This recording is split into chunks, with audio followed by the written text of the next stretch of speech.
হচ্ছে আজ থেকে কয়েকদিন আগে, কিছুদিন আগে আমাদের আগামী দিনের রাষ্ট্রনায়ক, আমাদের আশা আকাঙ্ক্ষার প্রতীক, বাংলাদেশের মানুষের হৃদয়ের স্পন্দন জনাব তারেক রহমান আমাদেরকে ভার্চুয়ালের মাধ্যমে, বিভাগীয় কমিটির মাধ্যমে তিনি আমাদেরকে উদ্দেশ্য করে একটা বক্তব্য রেখেছেন। তিনি সেই বক্তব্যের মূল বিষয় হচ্ছে, উনি একটি কথা বলেছেন যে কৃষক যদি বাঁচে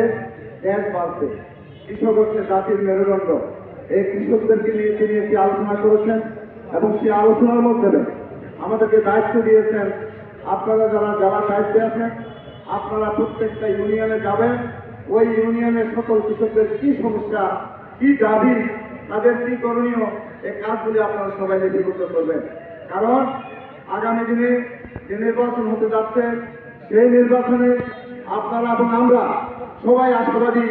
আগামী নির্বাচনে